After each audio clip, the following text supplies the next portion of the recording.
Redux, it's Simon here. Welcome back to the Hermit's Cave. It's lovely to be here, able to do a live, and also this is the rescheduled catching up with from, wow, I want to say mid-December, when our lovely Deanne was in the middle of a storm and didn't have any kind of reliable internet. But thankfully, we was able to postpone until today, and so far, God willing, everything is okay. So without further ado, I'm going to add Deanne to the stream so we can all give her a nice warm Hermit's Cave welcome. Hey, Deanne. Hi, everybody.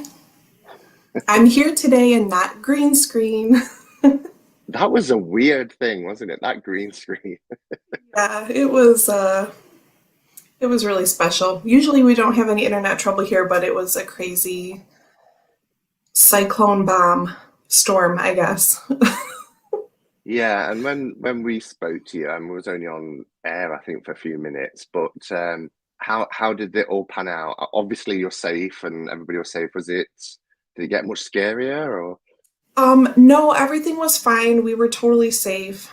We did end up losing power, and it was quite an extended time relatively for our area. So we lost a bunch of food that we had ordered the day before. Um, stuff like No. that. We lost everything that was in the refrigerator. So, um, but yeah, we were fine. We made it through. We had water and everything here. So, yeah, we just had to, Essentials. yeah, be cozy and be in the dark. But we made Wow. it Well, through. We're fine. and that's the main thing, isn't it? I'm glad that that you're safe, and your family was safe, and those around you. So everything else, yeah, it's unfortunate, when you have to throw things out, but in the Yeah. grand scheme of things. So yeah, well, I just want to say hello to everyone. We've already got 55 people in as we're going live, Nice. so Perfect. that's amazing. So obviously, I can't go through and do an individual hello to everybody, but hello and welcome. As always, with a catching up with, if you've got any questions that you want me to put to Deanne, then either pop them in capitals so I've got a better chance of seeing them, or tag me in it using the Hermit's Cave with the apostrophe and everything, and it should highlight.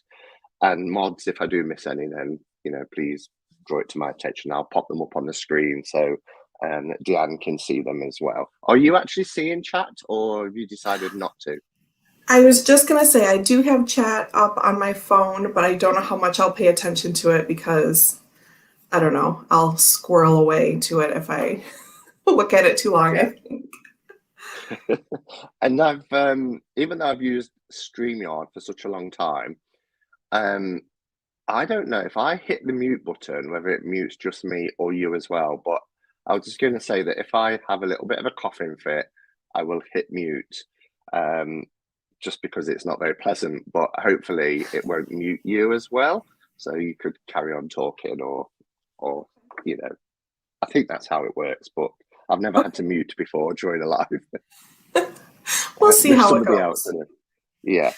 Yes, everyone, we should thank Simon for being here too on hopefully the last leg of his COVID tour, hanging out Hopefully. with us on a Saturday.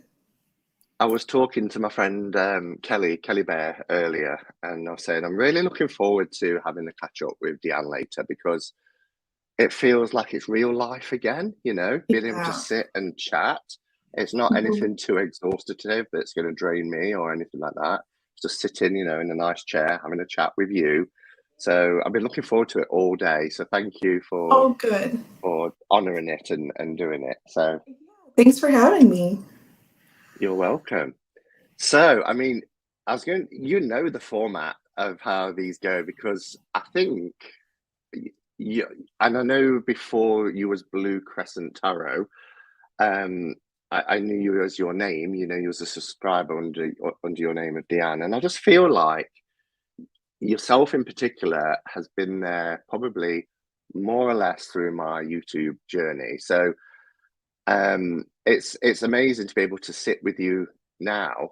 And I mean, even since you've had a channel, I can't remember how long it is that we've been saying we're going to do this. Yeah. Sit sit and have a chat together. But yeah, so I suppose let's go back first, and before we Mhm. we go on to kind of YouTube and all that sort of stuff, just tell us a little bit about yourself, kind of like your upbringing, whether there was any spiritual influences, where your interest in tarot first came from. Okay. So I guess my first connection to cards was at my grandmother's house. And this would be the one on my mom's side, the one who passed away a year ago, New Year's Eve.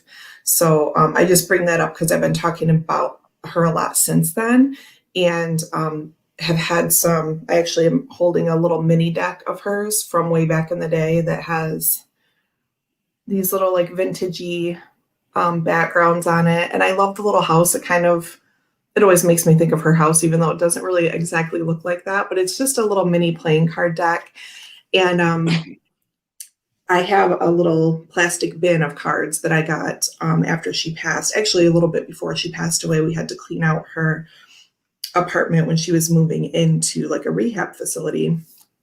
So basically, that's where like my love of cards started because my family would always be sitting around drinking coffee, playing cards after dinner, things like that. When my aunts and uncles and cousins would come over.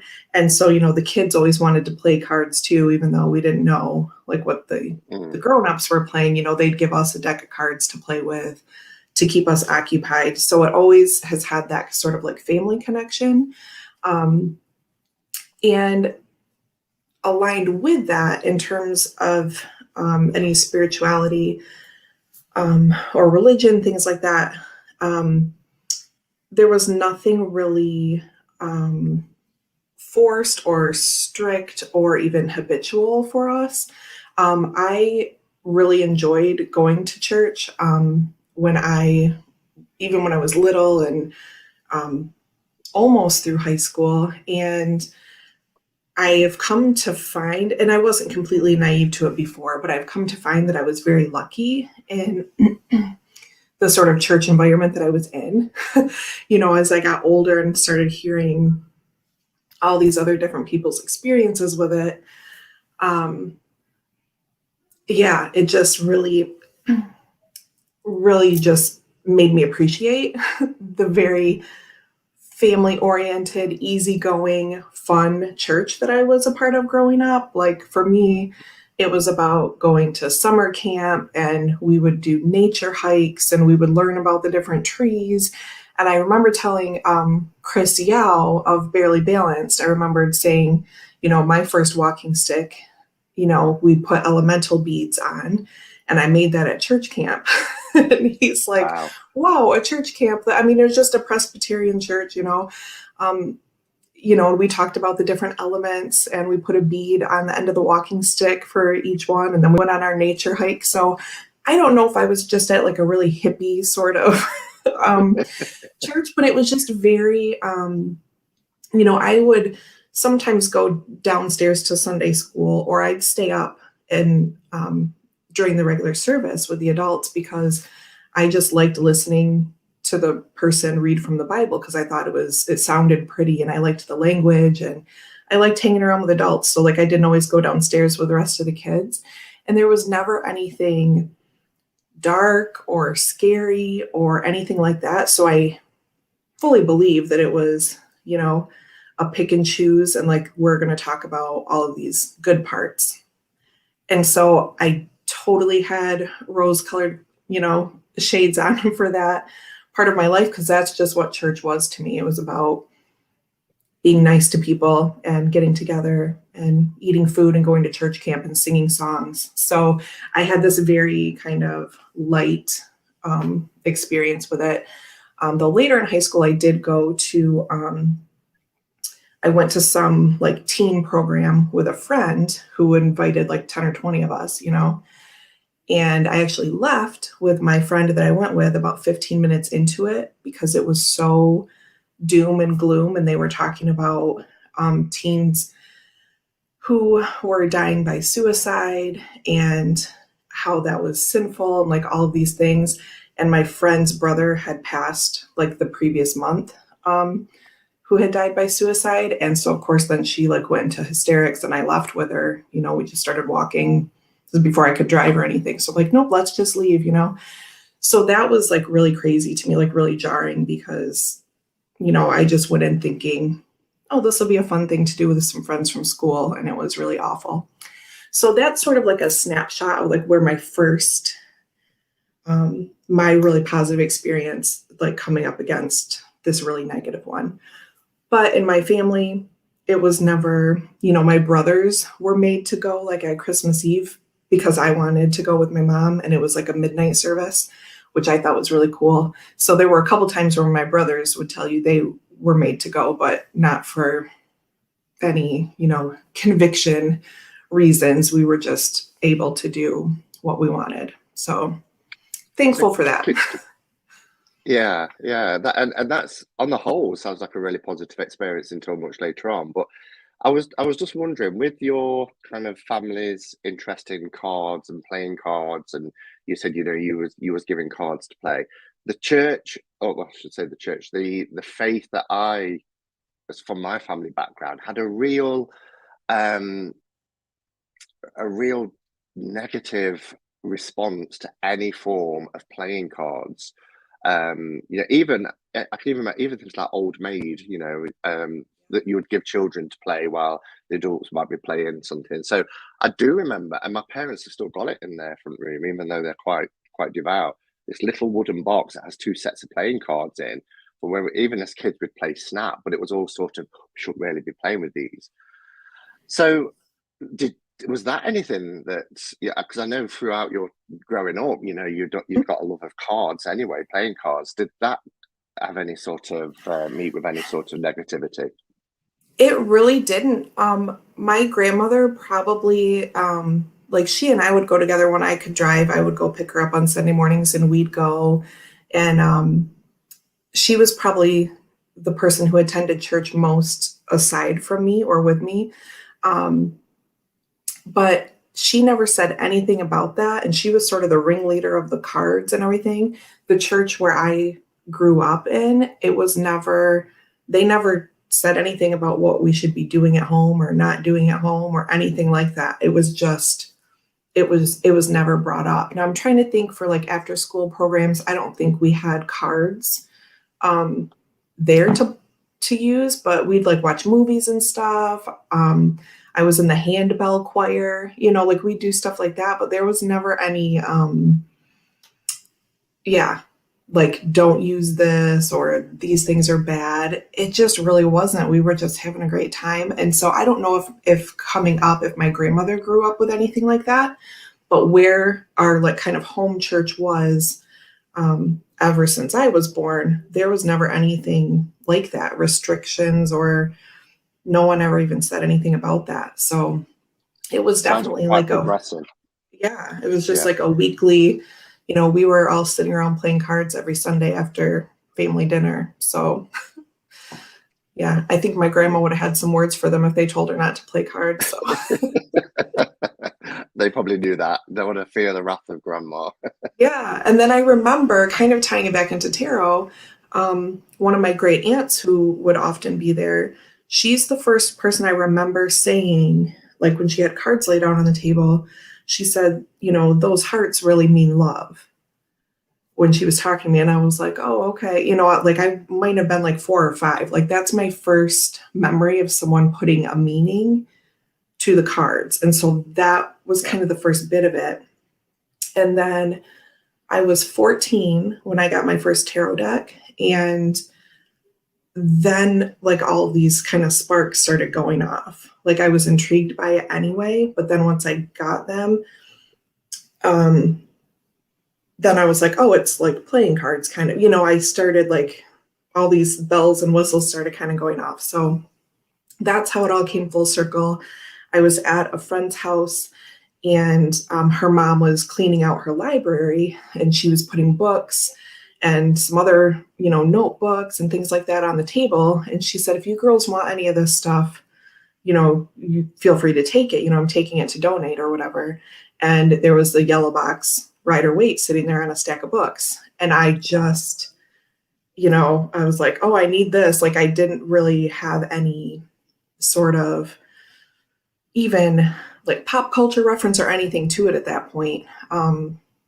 I just knew I had to have those. So that was my first one. And then I would just lay out these really big spreads on my bedroom floor and kind of see what was happening in the pictures and write a little story. Like, I didn't really know what to do. I had the little white book, but it seemed very like restricting, like a king would come up and it'd say, this is a man with dark hair or whatever. And I'm like, okay, well, that doesn't do anything for me. So I just, from the very beginning, kind of made up my own, what is this sort of thing. So it was almost like creating storyboards, would you say? Is that mhm. intuitively reading it by how the story unfolds through how you'd laid the cards? Right. And just kind of looking at the environment and the cards and the suits, because it was linking to playing cards for me. So that's kind of how I started putting it all together.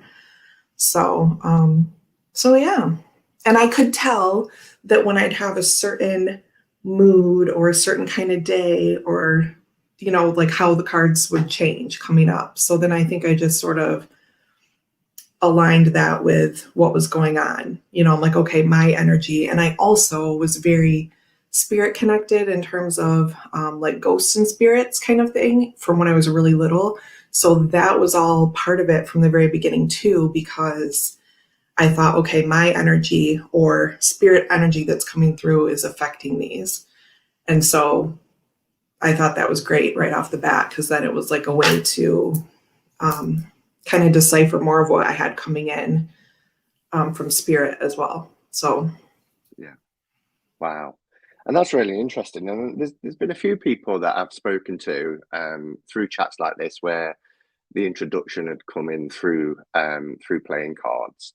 And I've never, I mean, there's a few people saying in the chat about I've never heard of churches restricting or saying you shouldn't play with playing cards. And maybe it was just the Mormon faith. I don't know. That's my only kind of reference, my benchmark. But I always thought that maybe it was because it was seen as perhaps a vice. It could lead into gambling, and that sort of yeah. thing. But now, now as a tarot reader, and I never even considered playing cards to be used as for divination purposes. But knowing knowing the views of the church now, in terms of how they were very anti-divination of any sort, maybe that could have been a reason why, and not so Right. And much, it or probably, both. yeah, it probably just takes one person in the upper ranks of things to have that knowledge or that fear and say, Yeah. well, here's another reason too. So, so yeah, it's for me, it's all connected. And so it's, I know initially you're asking about, tarot and spirituality and everything. I kind of brought all these things in, but it just it was all these different pieces. And then when I got that tarot deck, I was like, oh, this is all kind of clicking in now. So your first experience of tarot was the yellow box. It was Pamela Coleman Smith's artwork. Was Yeah. that the first time you remember seeing a tarot deck, or let alone having one? Really was. So I was a teenager. I was in like what we call here like junior high, probably like eighth grade. Actually, I might have been eighth or ninth grade, 13 or 14. I was like the younger end of my class. I may had have seen like one in a movie or something like that, but Yeah.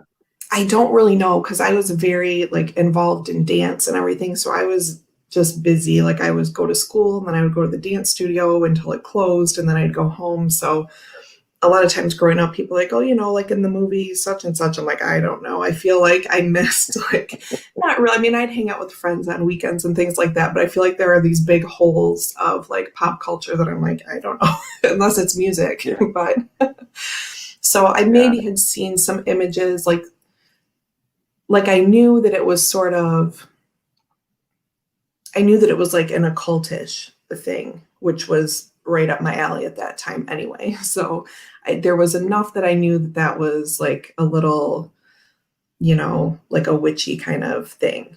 But that's about it, really. Yeah. And I So how was did it go annoyed on with the from color there? palette, but Was you? Was you?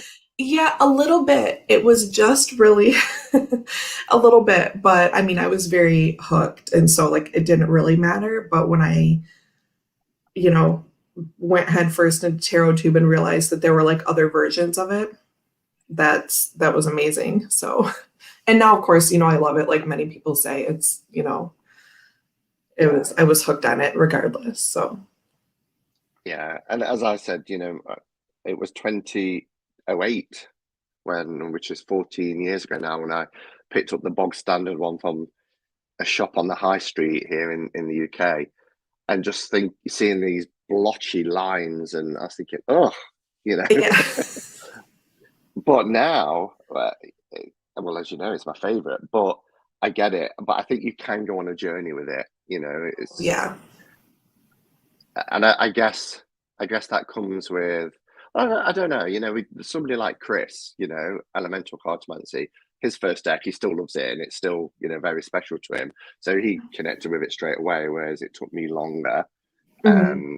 to really appreciate the art. And with all the hundreds, if not thousands now, of iterations of Pamela Colman Smith's artwork that's out there, nothing will beat the original for me. I love to Right. see what people do with it, but just Yeah. having that original one is something more authentic, I think, I Yeah, suppose. and there is something about it because when I see that deck, now I don't have the same copy. Like many people, I don't exactly remember what happened to it. It seems like this is a Yeah, common thing, but I kind of think I gave some stuff away to my brother's friends and things like that. He's 3 years younger than me, one of them. When I was moving away to college, my mom was also moving out of our house, and so I had to pack up everything that was either going to her new house or that was going with me to college. And so I got rid of some things at that time. And I think one of my brother's friends probably has it, um, but thankfully, not a hard one to find. And that was fine. But what I was going to say is there is something about that first one because I remember like the carpet in my room and everything. I remember just looking at those cards all the time on the floor. And I remember that room and the music I was listening to and all that stuff. So it's very, yeah, all that nostalgia is wrapped up in it. definitely, definitely. And I also think there's a liminal space somewhere where the portals have taken our first decks. They've slipped through some portal, and Uh somewhere there's huh. a liminal space with all these decks that Yes. were our first, that we just don't know what happened to them. They've just vanished. Right. I like to think, no, I definitely agree with that. And I like to think that, they end up coming back through the portal and someone finds them and it's their first deck. I don't know. But I think you're Yeah, right yeah. because so many people have said that. I convinced myself that it was Sandra who sent me my second. Well, I bought the one JJ Swiss in 1987. Don't know what happened to it. Brought one off eBay, which wasn't the same. But then the one in the big box with the pull-out spreadsheet. Sandra said to me, and I've just told myself that was my original deck, and it's come back to me Yeah. because I'm not going to know that it's not. Right. So there it is. It's Exactly. back. Yeah. Yeah. So once you obviously you started to work with the cards with the yellow box. What was the journey from then onwards? Did you work with that for X amount of years, or what was the evolution in your tarot journey there? So I would have had that one for about 3 or 4 years until I graduated. And then I didn't have a tarot deck until 2013 when I bought my first house. So I graduated in 2001 and I had all these other spiritual things still going on. I would assist, and I should say not just spiritual, but like woo type stuff. I would help people interpret dreams. I did some I'm going to say random, like energy and like healing work, because people would just contact me to help them with things like that, even though I didn't really, I hadn't taken a class or anything. I mean, people would just come to me to say, I think there's a ghost in my house. I had this dream about this Wow. person that passed.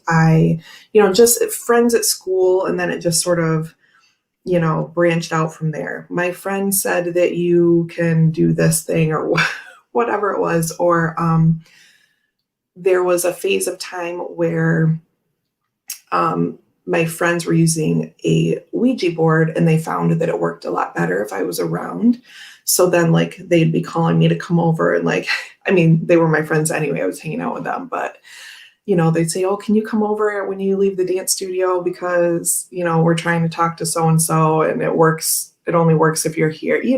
Just these things start like spreading out. And I said, Yeah. okay.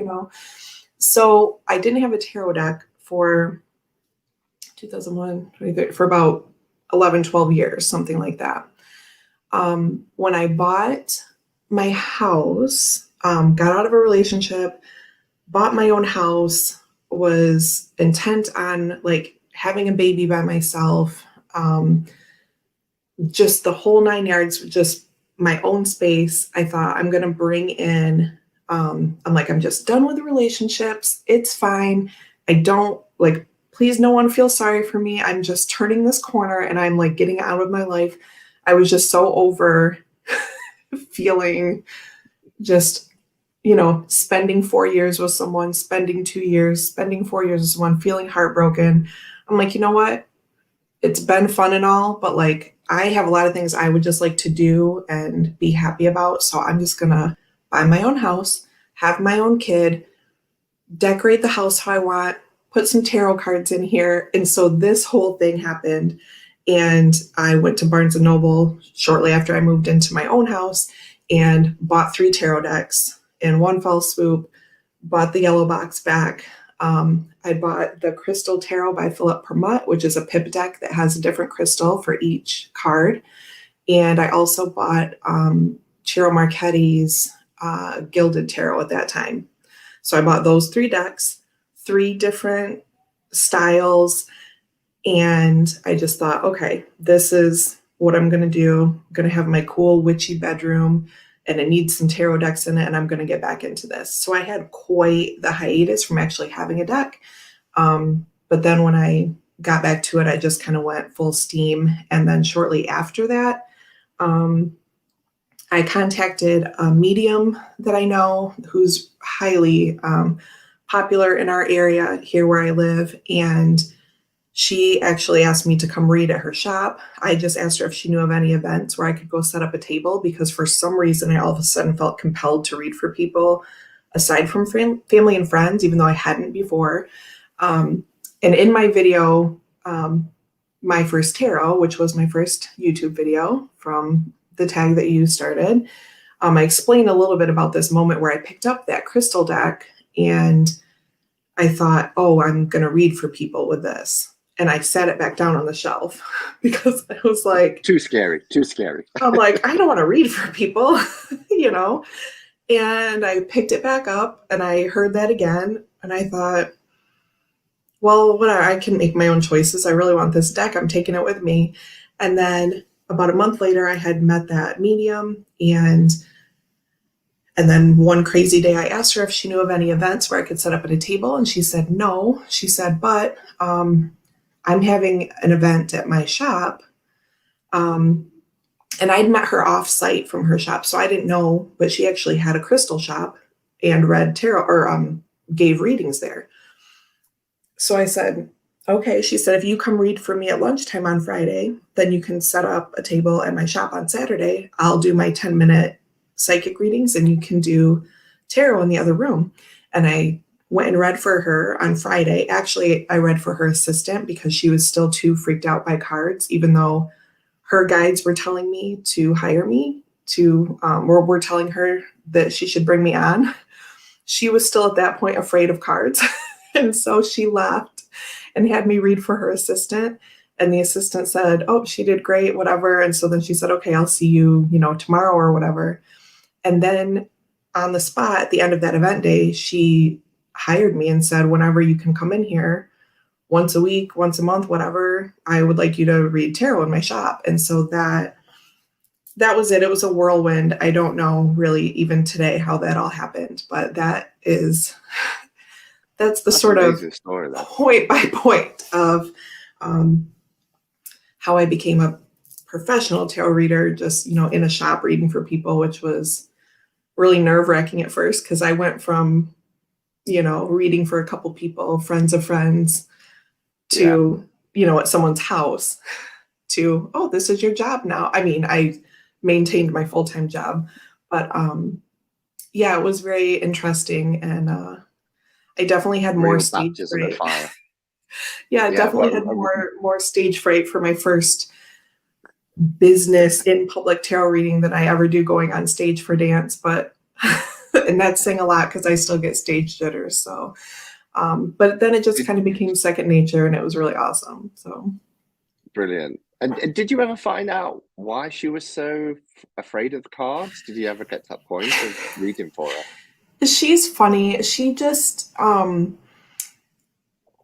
an amazing medium, by the way, and they just kind of gave her, spirit chills, but like in a way that she thought wasn't it. She's like, nope, I don't want those by me, whatever. Fast forward to, she didn't ever really explain. She's just kind of funny about it. But she was like, no, I just don't think that those are for me or whatever. But I can only assume just through her like high school and things like that, like someone maybe had a bad experience. I don't know. All I can assume is she Yeah. has a lot of like incoming stuff, probably good and bad and neutral. And it just took, she's like, I know you're supposed to be here. Spirit's telling me to hire you to read cards. So, fast forward, I probably read in person there for 4 or 5 years. After the pandemic, I haven't been doing that in person. She has let me know I'm welcome back anytime. The shop is open now, but I'm just staying very sheltered. But yeah, probably 4 or 5 years. And by the end of that, she had oracle decks in her office and she had tarot decks. Probably even 2 years after I started reading there, she started stocking tarot and oracle. So she's cured of her tarot fears now. But yeah, the first day I walked in with them, she walked right out and said she had to go get lunch and she hardly looked at me. So. I've just seen a question. Do you dance the tarot? Not quite sure what that means, but do you? Well, I don't really know what Julie means, but I have had lots of ideas about this before, so I can answer what I think it means. I have thought about like creating a show of like the majors and having like a fool themed piece and then a magician inspired piece. So I don't know if that's what she means, but I've thought about incorporating tarot stuff into choreography before. Yeah, dance and movement. You could, yeah, that's so doable, isn't it? Mm-hmm. Expressive, kind. Yeah. And there's another question. Is there anybody in the family that reads tarot, Deanne, other than yourself? Um, I don't think so. So, I hesitate because I wonder about that one, my Aunt Irene, who I had mentioned earlier. I sort of wonder if she did or if she read the playing cards. I mean, because she said, those hearts actually mean love, So there was something there. So yeah, I don't really know, but I would kind of suspect maybe she had some sort of hand in that. And I Yeah, was it certainly sounds actually, like she had the knowledge. yeah. And sort of related to that, it was Mel from The Woolly Hermit when she was on with Gerald about a week ago talking about how she uses tarot as like a story, like as a story structure. I don't know if it was seeing her and hearing her at the same time, but I said in that chat, I'm like, you're really reminding me of my Aunt Irene, who, I first had that like spark from, like about the cards. It was really interesting. I don't know. So I think that was like a little sign um, from my ancestors. They're like watching and listening to Mel. Like, I don't know. I just had this, I don't know if her voice is similar. There was something though. And I'm like, oh, I feel like they're kind of the same. Like maybe they conceptualize the cards the same or something, even though I didn't get to grow. Cool. But yeah, it would have been nice to have conversations um, with her later when I was growing up and finding the tarot. So I don't know. There was just something, just had to mention that little bit of magic that happened last week.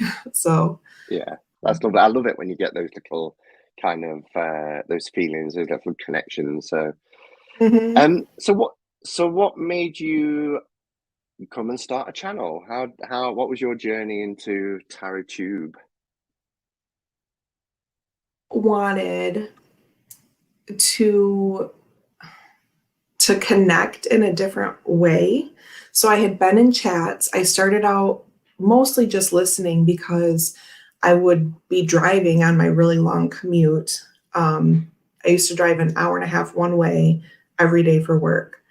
And I had my first child in January of 2018.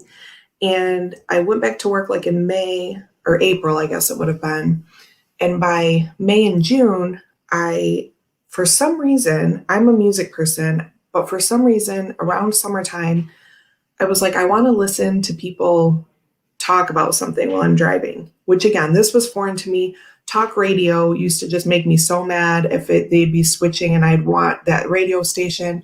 So I don't know what happened in my brain, but I was like, I want to hear people talk about something while I drive. I don't know if I'd been driving that long for such a long time that I needed something different. Yeah. That's the best I can think. So I thought, well, there's got to be tarot people on YouTube, right? Now, my expectations were low for this. I don't know why. I thought it was going to be people that I didn't really want to hear talking about tarot, if that makes any sense. Like, I did not know how like enriching and fulfilling tarot people on YouTube would be. Like, I just kind of had low expectations for some reason. I don't know. But I found your channel, Imogen Walters, and Becca, and like anyone that you were talking about, Kelly Bear. I found Kelly Fitzgerald. I think you and Kelly Fitzgerald came up like in my first searches, you know what I mean? And people will often give Kelly Fitz a hard time. I shouldn't say often, but about her long videos. And I'm thinking, I need those 90-minute talks because that's how long it takes me to get home. So, Yeah, I have to change the channels. right. But then I would listen to, I went back in your channel, as you know, listen to old videos while I was driving, listen to, your interviews with everyone else. And so then I would learn about these other people and I just kept adding to my subscriptions. And then before you know it, I was just constantly, it was just tarot tube to and from work, 3 hours a day listening to people. So, what made me want to start a channel was I got to a point where, like on the weekends, I would jump in chat and I'm like, hey, I'm here. Usually I'm driving, but I'm here and I can say hi. So then I started reaching out that way. And that kind of got me by for a while. But then really it was just a selfish reason, I guess. I just wanted, well, and not really because connection isn't selfish, but I just wanted to connect and share in other ways than chatting, right? I was like, I have some stuff I'd like to show and some things I'd like to talk about, and I'd really love to do that tag. That was a driver for me. Like, I just love VRs and hashtags. And I thought, that's so cool. I want to tell them my answers. And, so that's what it was. And then even before the pandemic, I was amping myself up to do some videos in my car at lunchtime at work. So I was going to call it Cards in the Car and do some little tarot tube, like for half of my lunch hour, And I was kind of getting myself geared up to do that. And then the pandemic happened. And so then I was working from home and I was like, well, now I don't have to do it in my car. I can sit in my tarot room. So that's how I ended up on tarot tube. I started my channel on Mother's Day of 2020, so just a couple months after lockdown and all of that. Yeah. And I mean, what I love about your channel is, I mean, you are a creative person, aren't you? You know, not just through the medium of dance, but you know, you're very good with crafts, and you bring that into your channel as well, don't you? Through I don't know, you just come up with some great ideas about, you know, I love the ones like where you bought the circular hole punch Yeah. and made circular decks and things like that. So you're where would you say that creativity comes from? You know, I think I've kind of always just had, I mean, aside from dance, my creativity is more broad than it is like specific in any one thing. And I just kind of like sometimes on my channel, like you said, I'll do circle punches. Like I have this little, my not Mildred Payne. Well, yeah, Mildred Payne Oracle of Black Enchantment, the Midnight Edition. I ended up with a duplicate. It had some errors in the edging, and so I turned it into like a little circle punch deck. So sometimes we make punches. Sometimes I work on a junk journal, and I just kind of like putting things together and playing around with things aesthetically, but that doesn't really matter to anyone else. You know what I mean? Like not for um, what am I trying to say? It's not like some major talent or anything. It's just I want to make a thing that I feel like I can't mess up.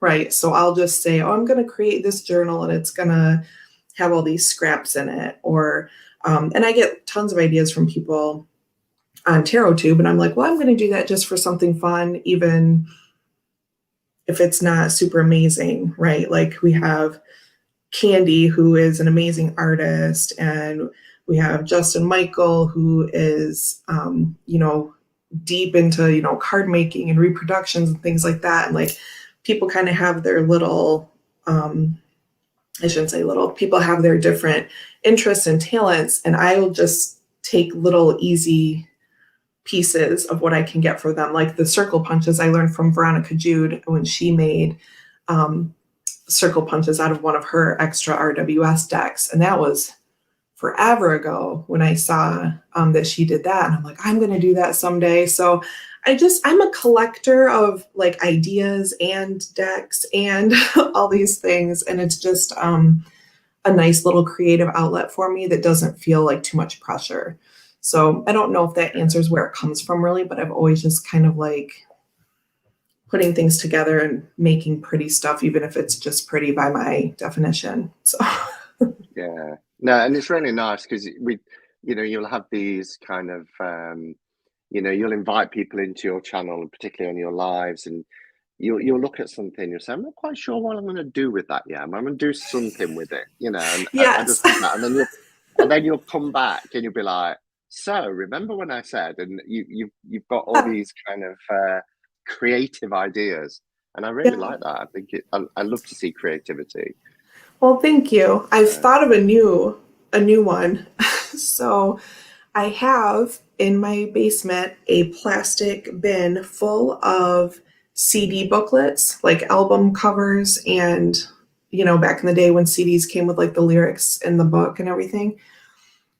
I don't know why I still have all these things. I have CDs in like big travel cases because when I would teach dance, I would use CDs for like that was the peak of my teaching career was during CDs. So I have tons.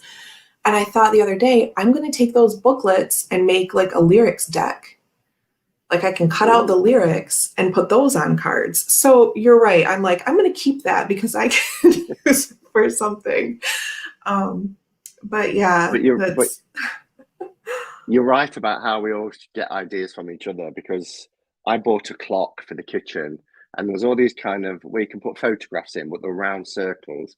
And I was like, I've got a spare 1909, you know, so and I just took the plastic perspex that covers, drew Mhm. around them on the decks, just like you did, you know, which part of the card would look best there. And now I've got a tarot clock, you know, but I Yeah. wouldn't have had that idea if it hadn't been for you and your circle fixing Oh the car. yeah, So see, I love it. Just people, just something someone says or something someone shows, and just like, oh, maybe I could, even if it's not the same thing, it, spawns this other idea. So that's another thing I really love about this whole community. So, yeah. So how just going back, you talked about the three decks that you had when you bought them and thought, right, I'm going to work with these, and there's very different in style. How would you say your tastes have changed over the years, or how has your collection grown? Are there particular genres that you tend to go for, or are you quite eclectic? I think it's pretty eclectic. Um, I like a lot of things, which is problematic for my my little tarot budget. But if people have been around my channel, I have a column on my Excel sheet budget for tarot. Um, so there's a lot of things that I like. I like big cards. I like medium cards. I like small cards. I like linen and rose petal and even some glossy cards. And I love tarot and I super love Oracle and I'm into Lenormand. I mean, I just kind of have, I think, a pretty wide range. I am sometimes picky about the depictions of people, like the art style. So that's something that I'm like, oh, I don't like how the people look in that or whatever. So that's one thing that will keep me from a deck. Um, Aside from that, like I did finally figure out that another thing I don't like is like really extremes of um like um like a zombie deck that's like a gory person with like blood and guts hanging off of them. That doesn't bother me, but it just doesn't do anything for me in terms of tarot, right? So like something like that that's like over the top, or something that's like a joke deck, or like what do I want to say? Like the arcane bullshit deck, Oh, right? okay. I just don't like, I'm not offended by it or anything, but like I just don't, it just doesn't really mean anything to me. And so there's these couple little like outlier groups that I'm like, no, I don't need that.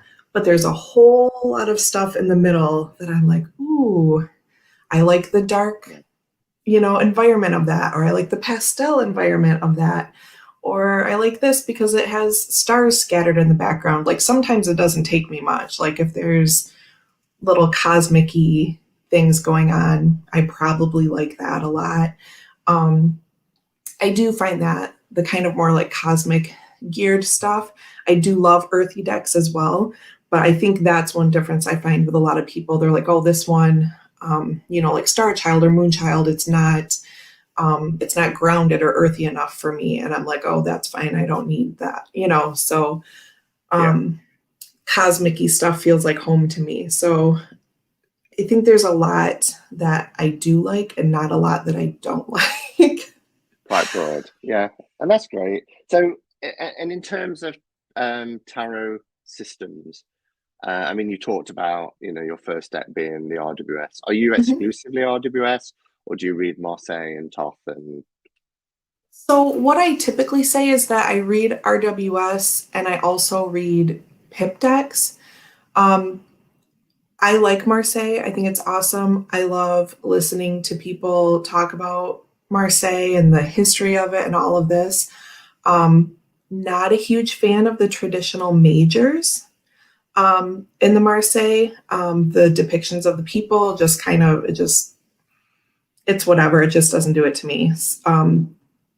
Roz Salerno's New Choice or the Marshmallow was my first Marseille. I love both of those, right? So I've said kind of jokingly before that I'm just a Marseille poser. Like I have zero like traditional ones. I just like the pastel, modern, the people look different in Marseille decks, kind of Marseille person. But I love reading pips, and numerology is a big part of it. So it's like yeah, RWS plus a pip deck. Like I could, either one of those are great for me. Um, and yeah. So Do you have some decks then where there's kind of like that crossover, what I call like a hybrid deck, like Pagan Otherworlds, or what's the one I just had? Robert M. Place's uh, Tarot of Marseille, Alchemical Tarot of Marseille, where there are some little scenic bits in the pips, or do yeah. you find that jarring? Nope, I like that. If there's like a layer, if it's like pips plus you know, some kind of background, or like the Anima Mundi has, there might be like a little seascape and the Six of Cups, right? So I like those extra layers. I can read plain pips just fine, but if there's another layer, there's like some environment or something, or some little clues, I don't mind that. Um, and that's another thing. I like really simple, clean, symbols based decks like the Trinity Tarot. Um, but I also love really busy stuff like Shadowscapes. So I don't win anything there either, because it doesn't knock anything off the list for me.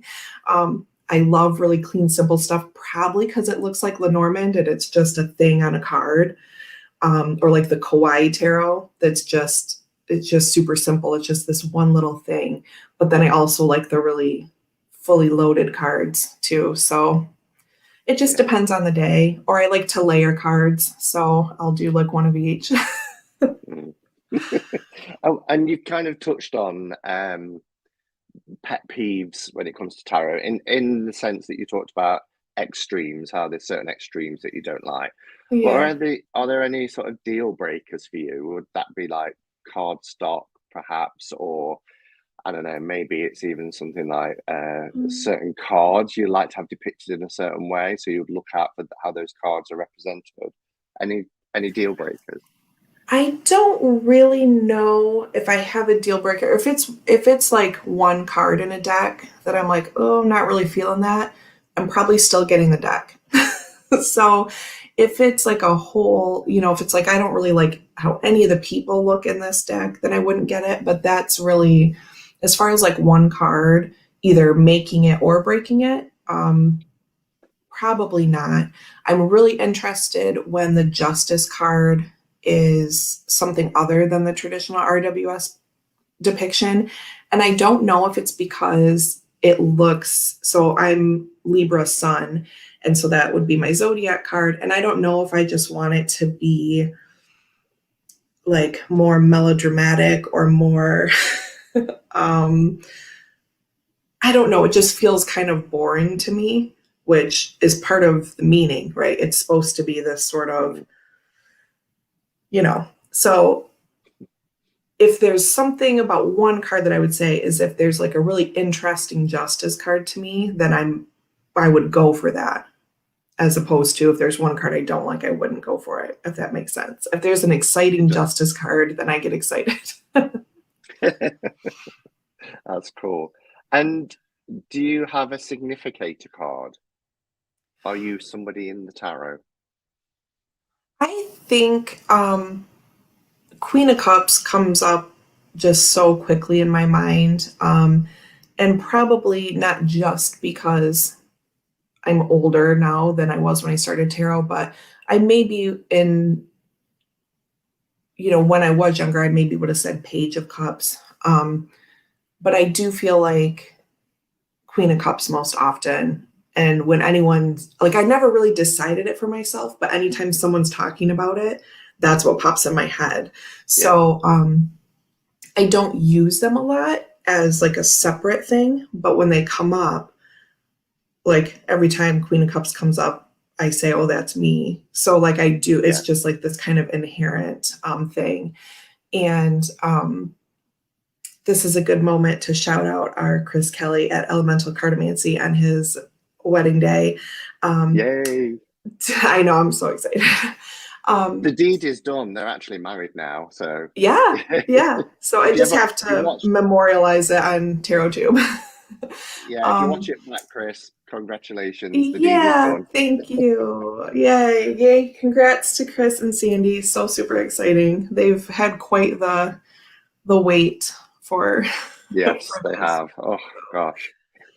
I told him, a few days after Christmas, I think it came out that there weren't going to be restrictions for the size group that they were going to have. Yeah. And I was like, oh, good. I'm like, I was just reading the same article trying to find out what it said. And he messaged like while I was reading. And I was like, oh, good. That was my Christmas wish. So I'm glad. That's all I wanted for Christmas. Yeah. Or just put a few nice little comments for him to watch back as well. Yeah. And we're all part of the same court family then, because both Chris and I are Page of Cups and Queen Yeah. of Cups. So have you ever done the Myers-Briggs personality type? And then linked it to the courts? I have. I like through high school and college, I would always come up as INFP. And then when I did it probably 4 or 5 years ago, it came up INFJ. So I'm somewhere in there. I haven't redone it because I thought, I wonder if I've changed that much or if it's just a fluke. So I'm one of those.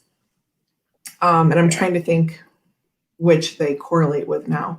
But when I started talking about Chris is because he showed the Queen of Cups in Tarot of the Holy Spectrum, and she's standing out in the rain. And I love the rain and feel super empowered and refreshed and rejuvenated by the rain. And so when I saw that, I was like immediately off to buy that deck. So that's why I squirreled off and started talking about Chris.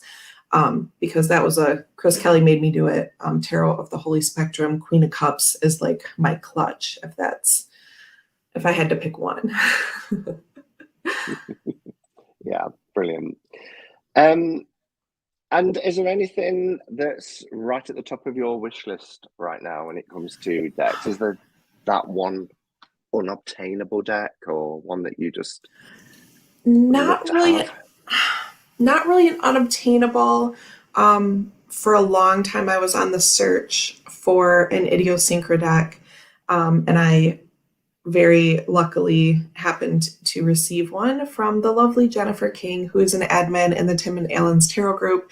And it was something that I was able to purchase at the time and all of this, but that was my unicorn that I was hunting forever and ever and ever.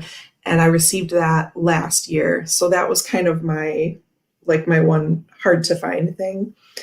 I guess the next hard to find thing would be the English version of the Ananda Tarot. I do have the German version of it, so I'm pretty satisfied with that. But if I could come across an English version of the Ananda, that would probably be my next hard to find. Other wish list stuff is probably recently I got the first edition Antique Anatomy Tarot. And you showed that, didn't you? Yeah. So this came into my collection just about a week ago, and I would like to get the Memento Mori Oracle. There are expansion packs and things like that go with it. There's also a different Oracle that is part of that collection that's sold out. So when I get something I really like, I like to have the collection. So probably the easiest answer would be those like Antique Anatomy, or I should say Black and the Moon Oracle decks and expansions and things like that. So I get excited about extras. If someone says expansion pack, then I'm like, I want to have that. So those are dangerous words for me. So that's probably my next, what I'm saving up for. Talking of expansions and things, have you seen Oracle X? Yes, I watched. I still need to watch your second one where you're going through and like choosing the things, I think. But I did watch that one, and I think that idea is so cool. It is. So yeah, that might be on my to-do list as well. I actually thought of you and I think you left a comment as well, and I might have said something along those lines. It just, you came to my mind on that deck in particular. I don't know why. I was like, I think I said, oh no, I love this idea. So do you believe in the concept of a soul deck? And if so, do you have one? So it's in reach. Let me grab it. So I when I came on the tarot tube scene, I just thought I'm like, oh, this is a fun thing. I was never like when I first heard about it, I thought, oh, that would be fun to choose out of what I have, what my soul deck is. So I do believe in that concept, but not in the way like for me, it was never, oh, I'm searching for my soul deck because I don't feel like I have it yet. It was never like a heavy important thing to Yeah. me. It was just, oh, that's fun. Out of the things I have, what would I choose? And the reason I chose this Moonlight Tarot um, Oh. is because it's the way I thought about it was if I had this type of artistic talent, then this is like the deck that I think I would create.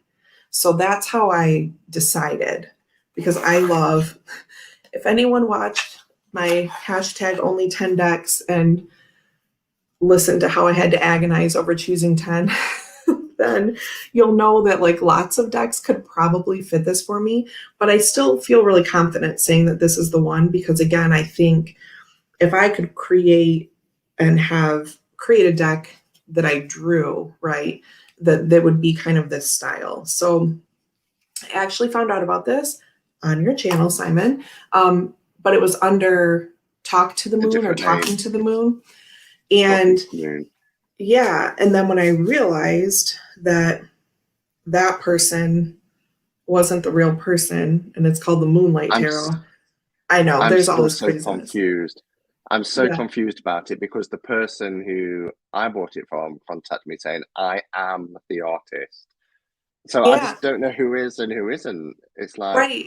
Yeah, because I remember their comment and that's how I found it. And so then, yeah, I don't know. But this is I'll so put you here's the on Wheel live of so you can show Fortune. it. They're kind of they have these big crazy borders. I mean, they're borderless in terms of like a full bleed, but then there's, an interior border. So I really like it because it's different depictions.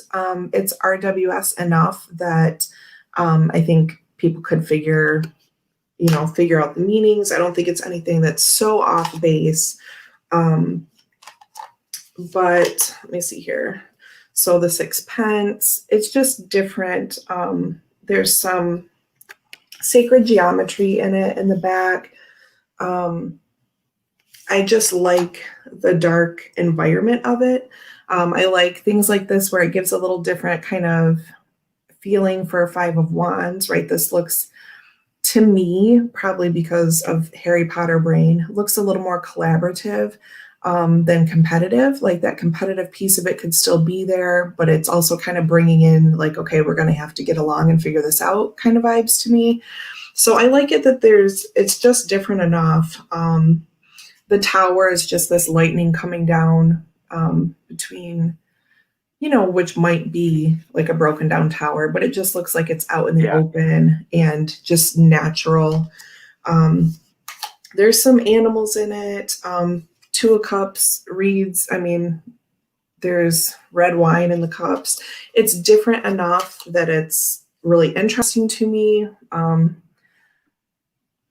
Just really unique, I think. And I love like that the cards are kind of more narrow and yeah, it just feels What do different you feel?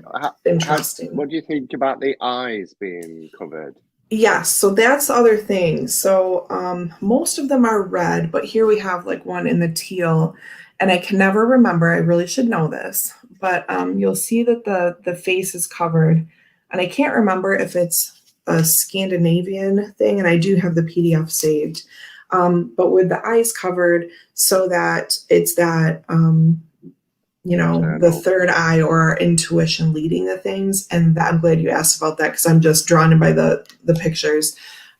Because that's something that's really important to me, having my tarot practice being really spirit fed. That's a tenet of my practice. So yeah, Yeah. just kind of interesting and different and cool. And so I that's think what. when when I showed it, I've got fond memories of that deck because it was when Jen was here Yeah. visiting and staying in my home, and we reviewed the deck together live. And Jen went on to get the deck as well. But somebody left a comment as well saying that they believed it was because not focusing on facial features as well, so that you could not necessarily see yourself in the deck, but just by seeing the person there in the scene, but having the facial features removed takes away that sort of reading of the face or the expression, and actually Right. just focusing on what's happening and how you're feeling. And again, going back to that sort of internal sense. But And I love that. I love that idea too, because a lot of times if I think the person's face looks too expressive one way or the other, then and a lot of people love that. And I'm just like, oh, I don't want them to tell me how it is really though, you know? So yeah, I was just talking to my husband about this because I'm finishing up some choreography with my current students for a show coming up. And I was like, well, I changed some of my titles because I set this show back in 2017 and now I'm redoing it. And I'm like, well, I've changed this, I've changed that. I've added some unison because my choreography tends to be sort of chaotic and people sort of doing their own thing. And that can oftentimes make audiences uncomfortable. And I know they want to see dancers doing the same thing at the same time all together. So I'm trying to be, a polite choreographer and add some things like that. But I also changed some titles of the individual pieces. And I said, well, there, I changed the titles to kind of help the audience along, but I don't want to tell them exactly what it's about. Like, I want people to see the work and get lost in it and make up their own thing. And what do you think's going on? Because that's what I like. So yeah, some people like to be given the story, and that's totally valid and fine. But I do tend to choreograph more to not giving every little detail away. And so when you said that about the facial features and expressions, that reminded me. I'm like, yeah, I kind of want to be lost in it, but yeah. it doesn't really feel lost It's to me. So it's really interesting, isn't it? Because I often say that when I'm doing reviews of things, yeah, why is the artist depicted it in that way? And then I look and I'll say, oh, you know what? I really wish they'd said in the book why. But when you just articulated it like that, I think really sometimes that's probably more deliberate than we perhaps give the creator credit for. Maybe they want you to. There's their art, but like any art piece, you go into any art gallery, it's very subjective, isn't it? Because you see what you see, and that's the beauty of art, really. So thanks for sharing that perspective. Um, so you talked. I just want to just explore a little bit more as we come towards the end about your spiritual practice. Do you do you label yourself?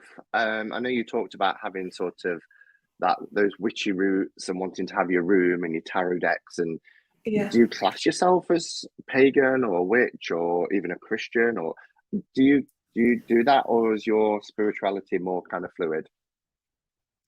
I don't think I really have um like a label on it. Every time you ask people this question, I think, what would I say?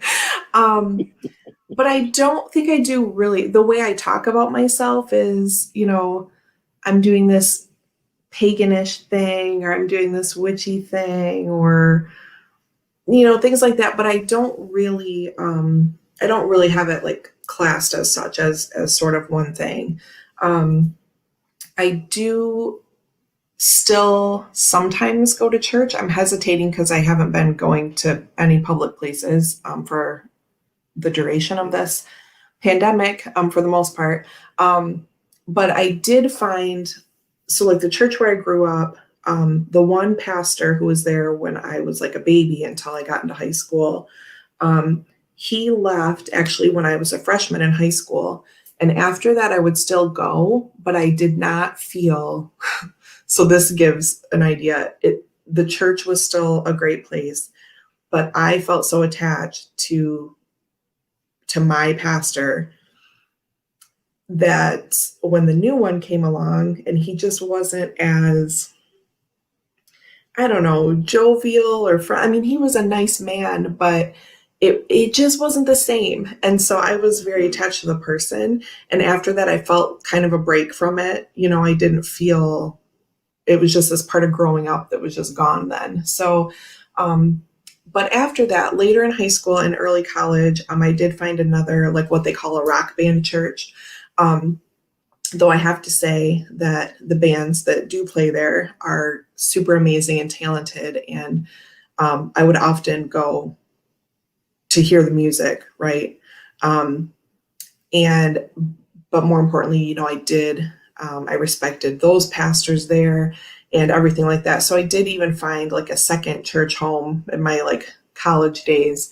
Um, but it was just always kind of, just a personal thing. I wasn't going there with a group of people. I would just go to kind of have this quiet time to like drink my coffee and listen to what they had to say and listen to the music. And so, point of this is somewhere in there, probably Christian is still fine, but I don't really, I don't know. It yeah, just not active doesn't, Christian, but yeah. you know, And I there think like if you go in, I don't have scars that, you know what I mean? Like I can yeah, use an angel deck and you know, read this book on Mary Magdalene and all this and incorporate all of that. Like I don't have any, you know, I'm not gun shy about any of that, but I don't know if that would be part of the label really or not. Just kind yeah, of just the old cop out, I'm spiritual, I guess. yeah.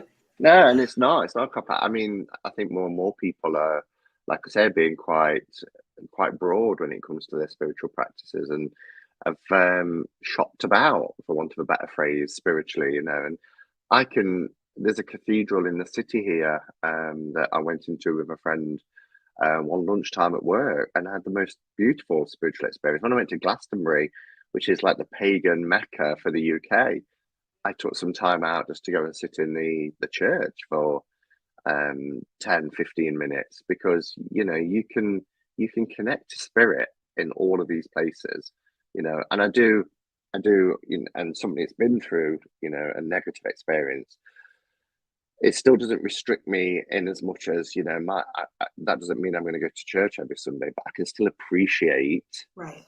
the beauty and the quiet and the stillness. And you know, it in a church, but even out in nature, you know, it's the same.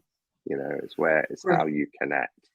So Yeah, just because you've had that really serious negative experience doesn't mean you're not allowed to choose what's good for you in a church setting now, right? It's not, yes, yeah.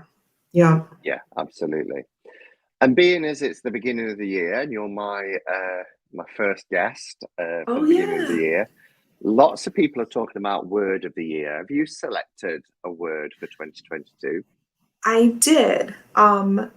During Gerald's live the other day, I used my illuminated earth.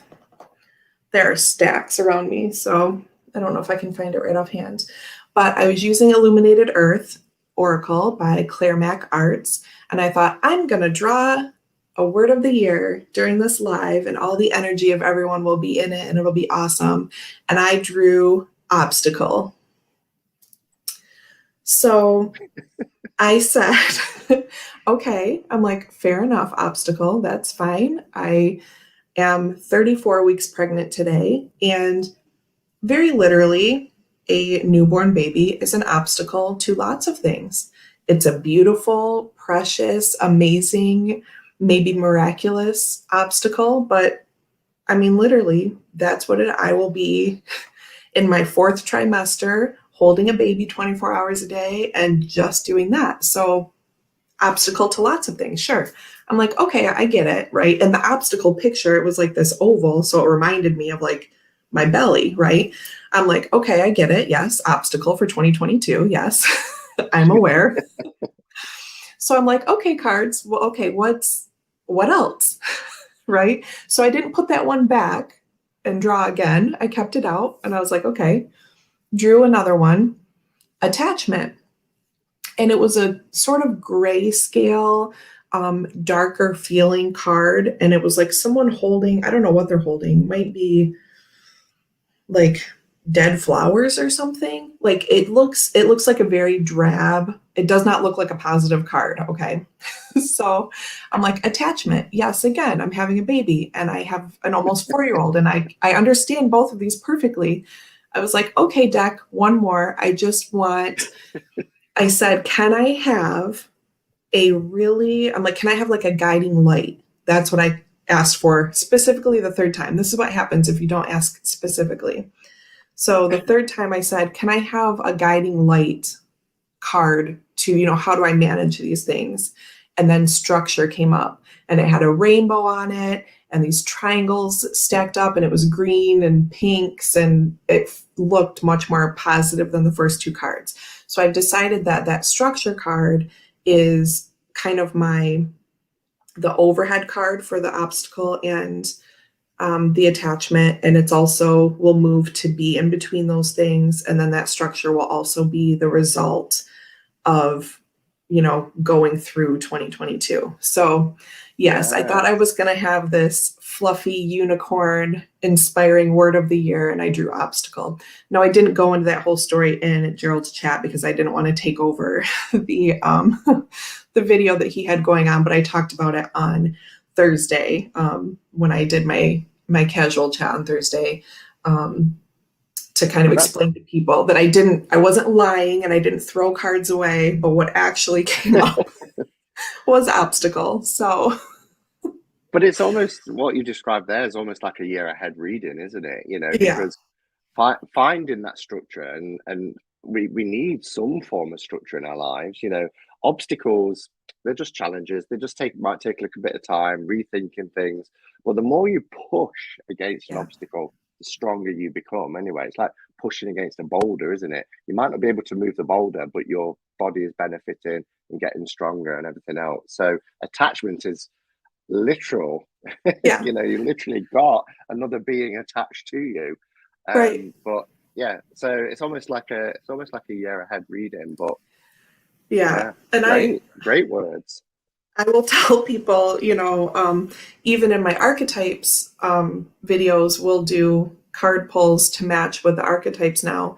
And I will literally draw like matching cards. So people who've been hanging around a while know that when I draw a card, it happens to be really literal. And so I just had to laugh at it. I'm like, okay, yes, I know, but what's my happy word? So, but yeah, I laughed about it. But Cool. Okay, so the three deep questions that I like to finish with then. So if you could go back to your 16-year-old self, what advice would you give? I would say don't so it used to be in my head like stay true to yourself, which is cliche and that's okay, but I've recently heard a better way that clicks and really like strikes to the core of me. So I would say don't betray yourself for other people, other things, and whatever. And I think it's sort of similar to what we mean when we say that we should stay grounded. One of my mantras is keep me grounded, that I can best reach my highest self. Right. So again, that sort of when we're talking about earthy decks and cosmic decks, keep me grounded so that I can, ascend up here and have these connections with my higher self. And that all has to do with um, what are my convictions, what do I really want, and not getting steps and steps away from yourself to the point that you have to look back and be like, oh, I left myself back there, right? Yeah. So I've talked a couple times before about a particular relationship that I was in, and when I finally got out of it, I had this moment where I was just looking in the mirror and I had to stop myself and I was just staring and like locked on. And it's like my face was changing. Like it really felt really kind of surreal that it's like I could see things changing. And then I really kind of realized like how far gone I was from Mm. When people say finding yourself again or whatever, it's like, it's whatever makes sense for you in those terms. That's what I was going through. And yeah, 16 would have been a really good time to tell myself, That, yeah, you know, really be honest. And like meditation would have been a great thing for me, that, like really whatever it is for you that keeps you centered. Um, yeah, just don't betray yourself for really anything, because the right I love things and the that. right people will come to you if you are your true self. Yeah. Dinner party guests. One guest of honor and two other guests, dead or alive. Who would you invite?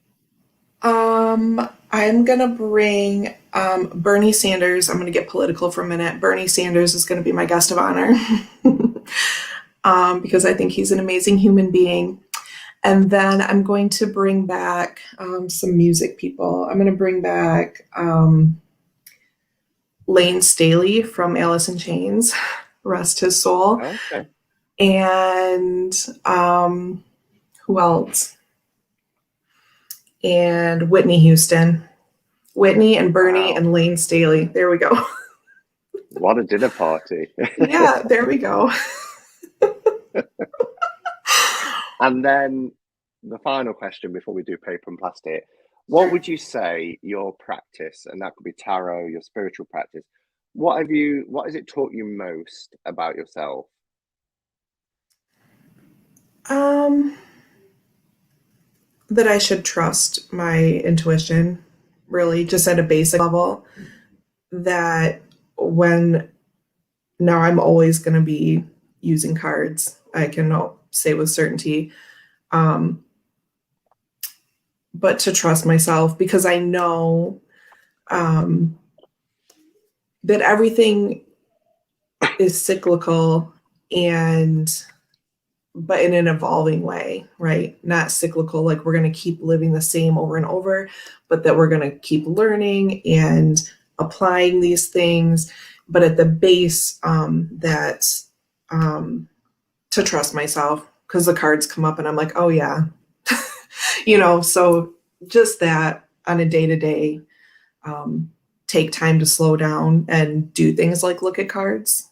Yeah, I don't think it's bad to remind ourselves that our intuition is right on. Um, but yeah, I think that'd be the number one. great. All right, are you ready for paper or plastic? I am. This is hard for a Libra All to right, do, but I'm just going to do it. tell me about it.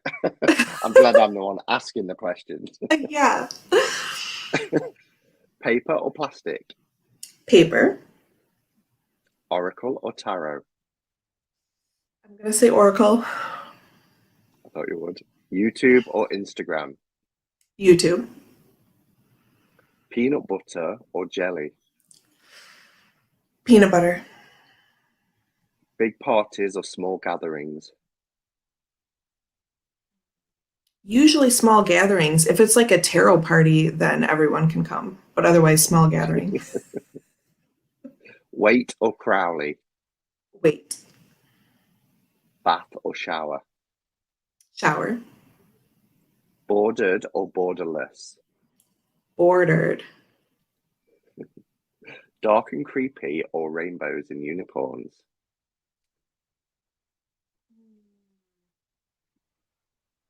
I always think dark rainbow because of like the Pink Floyd cover. That's really my aesthetic, but I'll say dark and creepy. Okay. Um, Indie or mass market? Indie. Tablet or PC? PC. Save or spend? Spend. Money or free time? Free time. Movies at home or in the cinema? Ooh, the cinema. Love the cinema. Large or small cards? Small. Life after death or total extinction? After so many lifetimes. Early bird or night owl?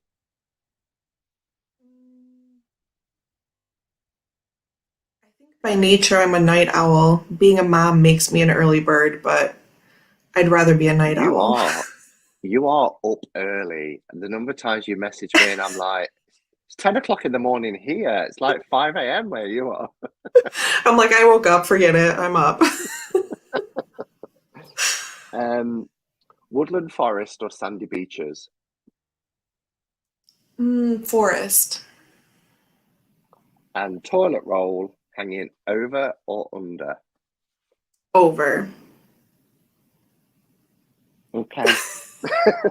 That's all right. But I have seen these people in Australia who have it under because of the giant monstrosities that they call insects there.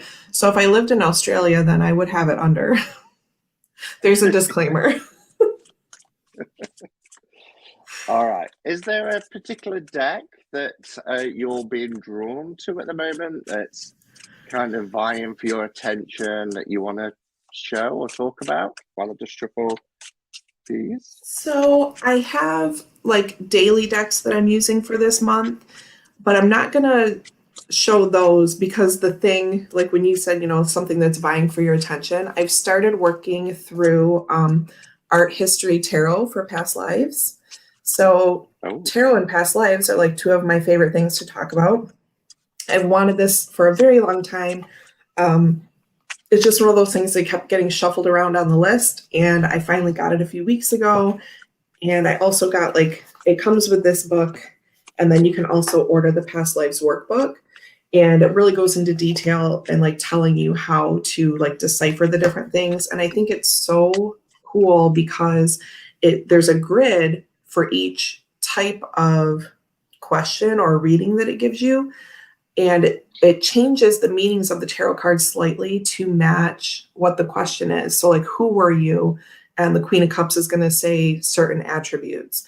If it's an answer to a question, then the Queen of Cups is going to have a different meaning, and they all make sense, but it's separated out so nicely that you can actually, you can pull a card and it can be a who, a why, a what. It's very um, flexible in that way. And I wasn't sure how it was going to work otherwise, but that piece of it just makes it so awesome. So that's kind of my little go-to at the moment. The extra thing I'm working on. that sounds really interesting. And you spoke about that, haven't you?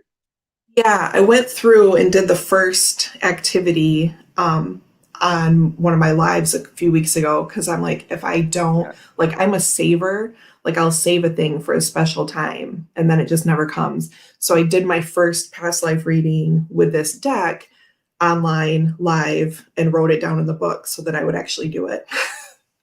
Good idea. All right. So our card is the Six of Swords. Oh, I love it.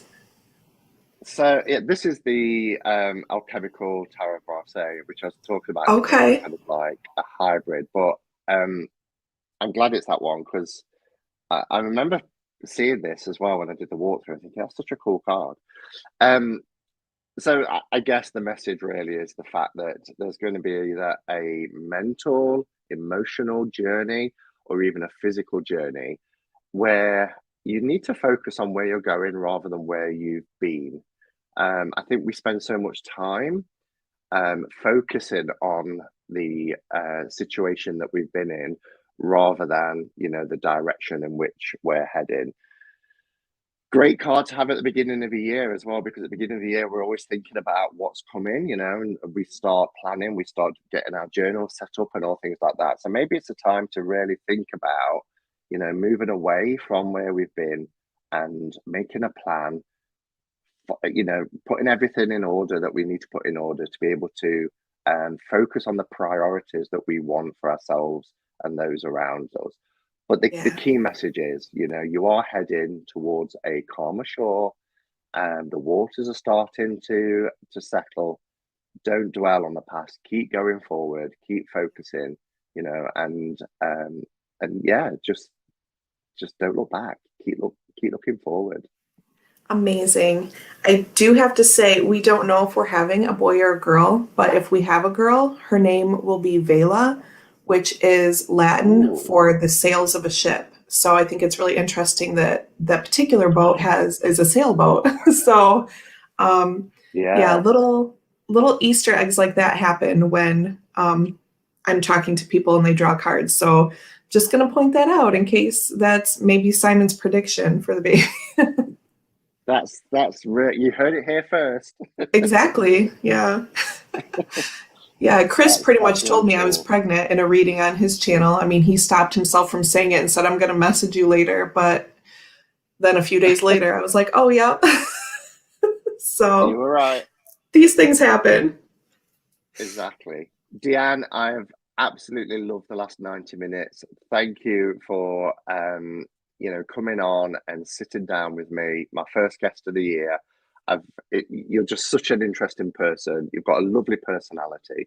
I think if anybody who's found you tonight through this and subbed to your channel, you're really in for a treat because I don't know. It's just I remember being at home during a lockdown and just looking forward to the Friday afternoons and then suddenly I had to go back to work. I was like, I'm gonna miss Deanne's lives I because know you it's make people sad when so people, welcome. Yeah, yeah. but thank you for being here. Have you any last things? Anything coming up on your channel that you want to tell people about? I do have sort of a schedule change. So I used to do a casual Friday, and I'm now doing a casual Thursday from now until whenever the baby shows up because I have twice a week appointments now, just for some extra monitoring, and those are on Tuesdays and Fridays. And I used to do archetypes on Tuesdays and casual on Friday. So now I'm doing archetype Wednesdays, casual on Thursday, and yeah, just sort of running the clock down until baby comes, and then I'll probably be off the grid for a while. But so this is perfect timing for this too. And thank you so much for having me. I've been watching everyone and everything on the cave for a handful of years now, and it's cool to be here and to talk to you. So thank you so much. You're very welcome, and of course, all the best for the birth of your child. Um, Thank you. yeah, and no doubt we'll hear all about it, Oh yeah. when the time comes. But yeah, all the best for that.